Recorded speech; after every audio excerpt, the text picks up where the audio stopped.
give you the treasures and riches stored in secret places. Welcome back sa ating channel mga katiyats para sa isang treasure marker analysis. At meron tayong natanggap dito mga legit Japanese treasure markers ito. Ayan o, at nagka-counter sila. At malalapit lang ang distansya nito kaya madaling hanapin siya kasi pwedeng gamitan nyo ng backhoe at maghukay kayo ng kasing laki ng swimming pool na hukay at presto matamaan nyo lahat ang nakabound yan kasi malalapit lang ang distansya ng mga counter signs. Kaya nasa kalagitnaan ito ng counter signs. Okay, bago tayo magpatuloy, shoutout sa lahat ng ating mga katiyats na nanonood ngayon at sa mga bago pa lamang huwag kalimutan mag-subscribe sa ating channel para palagi kayong updated. Shoutout sa taga Luzon, Visayas, buong Mindanao at sa ating mga katiyats in abroad. Okay, patuloy tayo, narito ang video. Araw na may angkla mga katits. Ito katits, kamay. Kamay. Ito ang tinitingnan niya. Pero ang mapa dito, nandito yung mapa. Tatlong araw. Isang araw, pangalawa, pangatlo, at saka isang malaking araw. May box sa gitna na 4. Tapos 1 meter ito na. Kamay na may angkla sa baba, may kamay na kaukit. Ang tinitingnan niya ito. Dito naman sa kabilang bato, malaki. May heart dito sa ulo. Dito may flower. Yan, flower. Okay. Ganyan ang sitwasyon ng bato. Yan. Dito may dalawang mata.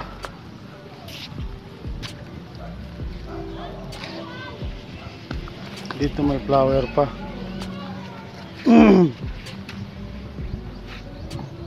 Yan ang center. Yung sa gitna.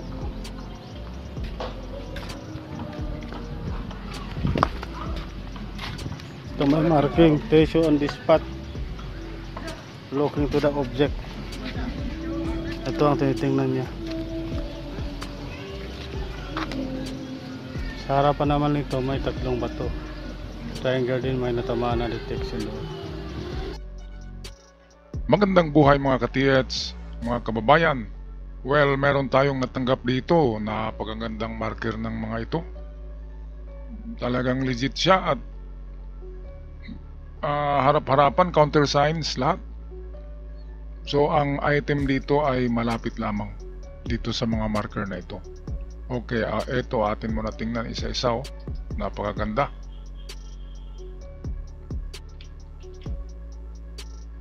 Medyo malabo nga lang ang kamera ni Katiyats pero mabanaag pa rin natin ang mga marka.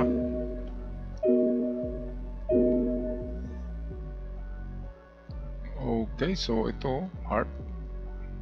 Yun, heart din na tinatayuan. Ito boxes of gold. Ilang box ba ito? Merong 4. Merong danger, merong bomba.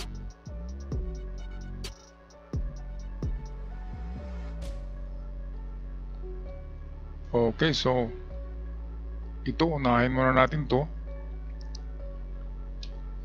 Ano ba ito? Anong makikita dito? So ito, ang makikita natin ay arrow, espada ito. Inverted cross siya. Ayan, nakaganyan. Atulis, inverted cross. So ang mahaba na porsyon ng cross ang pointer. At naka siya, parang heart, nakaganyan. So yan na sign means inside yan, inside or center. Yan ang kanji symbol na naka or center or inside. Yan yung nakaganyan, naka. So ibig sabihin nito, ang item ay nasa sentro, pwedeng merong mga bato nakapalibot, and then sentro ang item. Pero kung merong malaking bato diyan na kasing laki ng tricycle, so pwedeng nasa loob ng bato kasi dalawang kahulugan itong naka, sa sentro o sa loob. At meron siyang A. Ako meron akong experience personal sa A at maganda na experience yun. Merong dot, so merong treasure sa A. Saan ba hanapin yung A? Ang A ay arrow pa rin yan. Kung saan ang tulis ng A ay doon ang punta. So doon pa rin. Pareho sila ng tinuturo nitong pointed cross. So papunta doon. At sa itaas nito ay merong kamay yan eh. Saan na ba yung kamay? Okay, so narito yung kamay. Yung naka symbol ay narito sa baba. Yung naka ganun. At narito yung A na may dot. Sayang nga lang ay malabo ang di ba? Hindi natin makaklaro yung ibang marka. So yan, papunta ito doon sa unahan. Kung napansin nyo ay yung daliri niya ay hindi realistic ang pagkagawa. Kung napansin nyo, nakaganyan yung mataas itong mahaba itong sa gitna, masyadong mahaba at nakaganyan siya So ibig sabihin yan, eksakto pa rin ang direksyon na binigay nitong naka at itong letter A. So papunta pa rin siya doon. Ngayon, dalawang meaning lang ang kamay. Pwedeng nagsabi siya na stop kasi naka-spread yung fingers. At pwede rin nagsasabi siya na 5. So ang 5 can be 5 hakbang, 5 meters, or 5 yarda. So yan lang ang mga distansya natin. So 5 hakbang, medyo maiksi ang hakbang ng hapon eh. So less than a meter ang hakbang ng hapon. Ngayon kung saan man yan nakaturo, ay sundan lang siya sa 4 kahakbang. Pwede ring make that 5 na daliri ito eh. Ito kasi isa na parang natanggal Ito kung lang ito, kung nakatiklop ang kamay, ang pointer niyan ay itong thumb. Kasi na ibang direksyon niya parang may tinuro talaga ang thumb. Dapat nagaganyan lang yan ay ginawa nilang pointer ang thumb. So pwede rin sundan nyo ang thumb kung saan niya nakaturo. Ganyan ang mga sikreto ng kanilang mga signs. Pero dito dahil binigay ng naka ang direksyon at letter A at ang mga daliri ay nagaganyan, ito arrow din yan, arrow din itong naka. So diyan sa unahan, pwede 5 feet lang. Kasi 5 lang ang ibig sabihin ng kamay. Hindi naman sinabi na 5 meters, 5 yards. Pero ang atin tinitingnan ay mga units of measurement. So ano bang pwedeng gamitin sa pagsukat? Diba? Paa, steps, so feet. So pwedeng 5 feet, 5 yards, or 5 meters. Yan ang mga i-check nyo na distansya na tinuturo nito at ng thumb.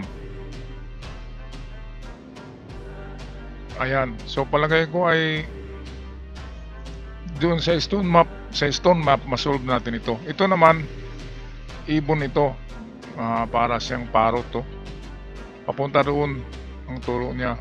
Meron ding dalawang mahabang guhit. So mahabang guhit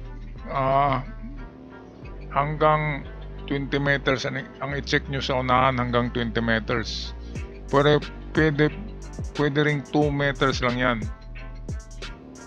So dahil mahaba siya, pwedeng 20 meters doon sa tinuturo nitong ito. Ibon to ibon yan. Ayan, palagay ko hindi lang isa ang item dito meron pa kasing triangulation sa unahan at tinuturo nito itong bato na to, tinuturo doon. So check nyo rin yan kasi grupo yan ng bato Kung naka-triangle yan, yung grupo diyan, hukayin nyo ang gitna. Balagay ko ay hindi lang isa ang binaon dito. Okay, ito naman, ano bang nakikita natin dito? Merong T, merong triangle, tsaka Y. Marami pa itong marka eh. Meron pa dito, meron pa rin dito, pero manipis na masyado. Pero itong T, nagsabi siya ng treasure under tunnel itong Y. So merong treasure in the tunnel, papunta doon pa rin.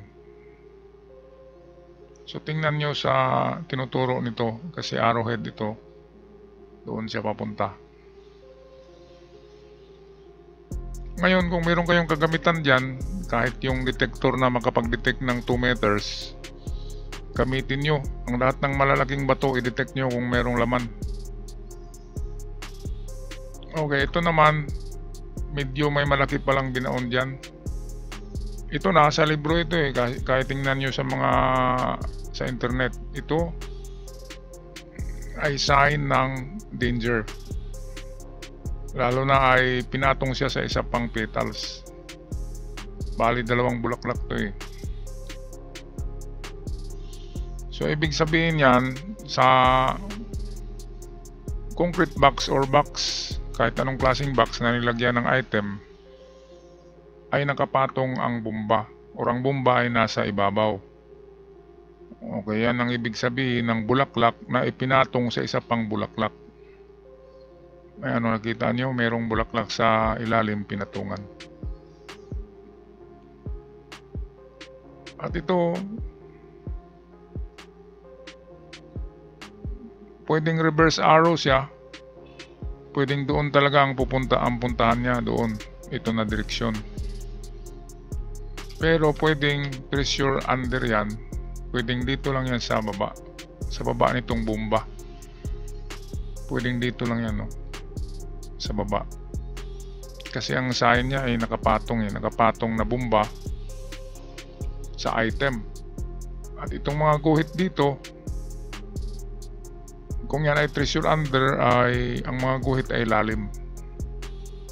So kung ilang guhit yan, ganun kalalim. So bawat guhit ay pwedeng 1 meter. Sabihin natin 7 guhit yan kasi naputol ang picture. So yan ay 7 meters under sa sign na ito. Pero merong bomba sa ibabaw. Kaya ingat kayo. Bomba talaga yan, sasabog yan, hindi yan umuusok. Hindi yan yung poisonous gas. Bomb talaga yan, bomb sign. Ito naman, ito ang maganda. Tinuturo niya kasi dito ang parang may bato diyan na malapad eh. Nakita ko kanina sa video. Itong B, gold yan eh. Gold ang meaning ng B. Mayroong gold bars. So bar. Puso. Mayroong gold bar. So ang gold bar nakalagay yan sa box. So dito yan. Ito na portion. At kung nandyan nga yung kanina, yung nakatayo yung kasama nyo, nakapatong sa bato sa picture, tumungtong siya, yun na bato, yung malapad. Na parang puso din ang itsura. Yun yung takip. Ang item ay nasa baba niya. Kung ito ang tinuturo, yung yun ang tinuturo nitong heart. So halimbawa, ito yung bato na malapad na tinuturo nitong heart. Sure ball kasi ito mayroong litrang B. Kapag may litrang B at mayroong puso or arrow sa litrang B, sure ball yan. So dito yan nagtuturo. So under sa bato na itong malapad. Napakaganda, marami kayong itestig dyan. Kasi hindi nag-iisa tong treasure nyo. Ito yung sinabi ko na nakapatong ang kasama nyo. Parang puso to eh. So under the puso na yan. Kung ito yung tinuturo ng yung heart sign kanina, ito na puso, kung ang tinuturo ay ito, nagaganyan yan, so ibig sabihin ay jackpot. Okay, jackpot kayo dyan mga katiyats. Bihira lang ang ganitong mga bato na may marka ng mga legit. Ito, diamond to. So marami nga talaga diyan. Ito, treasure under to. Kung bilog yan, treasure under yan. Ang ganda. Patuloy tayo. Ito na yung stone map. Okay? So merong isang malaking arrow.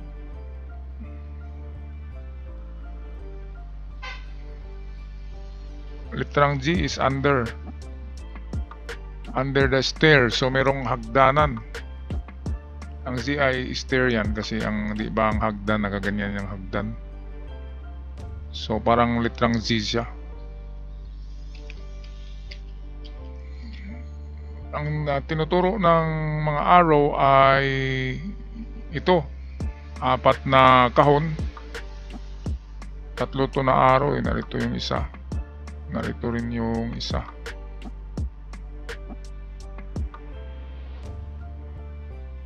So ang senaryo niyan sa paghukay nyo ay matagpuan nyo yung bato na malaki, malapad, nakatakip. And then kapag natanggal nyo, ito makikita tong bato sa sa nasa 3 meters na. So dito yan sa ilalim ng lupa. So ito hukayin nyo ito na portion. Pag natanggal nyo itong malapad na bato, ay nandun na yung hagdan. Nagaganyan yung hagdan. Yun yung Z or stair. Down the stairs. At dito lang sa dulo yan ng stair, makikita nyo yung mga kahon. Merong maliit na chamber dyan. Nagawa din sa bato. Bedrock na ito. So ibig sabihin malalim. Nasa bedrock ito. So ang lalim niyan estimated starts at 14 to 23 meters. Yan yung nakita ko sa mga mapa na lalim ng may hagdan. So 23 kasi ang hagdan ay 21 steps yan eh. So 21 steps ang hagdan plus maghukay pa kayo sa ibabaw. So abot nga siya ng even 27 to 30 meters. Ngayon, ano bang ibig sabihin niyang arrow? Bakit nakatatlo sila at nakatriangulo? Ayan. So ang ibig sabihin yan, yung mga arrow ay mga bato yan na nagtuturo. Malalaking bato na parang mga pointer. So hanapin nyo yung mga bato na medyo matulis, ganun ang itsura, na ang tinuturo nila ay gitna. Meron ako nakita kanina, mahaba na bato, di ba? Ito na mga klaseng bato ang hanapin nyo. Yung matulis ang dulo, tapos tatlo sila, and din tinuturo nila ay parehong gitna. So ito na yung naka. Ang naka, ito na sign ay in the middle, center, or inside. So pwedeng ito yan, in the middle or center. So yan, ito na stone map, nagsasabi na hanapin nyo ang tatlong bato na nakatriangulo at sa gitna nito, hukayin na ang box. At medyo malalim siya kasi mayroong hagdan. Yun yung Z. Down the stairs ang kahulugan niya. Okay, ito yung kanina, bomba. Yan yung naka. Kompleto na ba tayo? Kompleto na yata ang lahat ng picture eh. Okay, so yan lang ang pag-analyze ko mga katiyat sa inyong site. Malinis pala oh. Malinis pala ang palibot. Nako. Halatado kayo dyan kapag nagukay kayo. Kitang-kita kayo ng taong bayan. At ma-report kaagad kayo sa barangay captain. Kaya magipag-ugnayan kayo sa barangay captain at sa mayor. Pero kung private property yan, ay gagawa kayo dyan ng bahay. At gagawa kayo ng isang fish pond at isang CR. So dalawang hukay na mga alibay lamang. Hindi pwedeng maghukay kayo dyan kasi plantada oh. Kitang-kita kayo. Alam nyo naman, lahat ng tao ngayon pag may nakitang may naghukay, i-report ka agad eh. Kaya maganda maghukay talaga sa bundok. Pero kapag ito nasa nayon, kailangan may project ka dyan. Sabi ko kanina, fish pond or atabay or CR or septic tank. Okay, so yan lang mga katiyat sa aking analysis sa inyong napakagandang Jackpot 3-0 site. Ako'y magpaalam na. Huwag kalimutan mag-subscribe sa channel kapag bago ka pa lamang. Hanggang sa muli, paalam!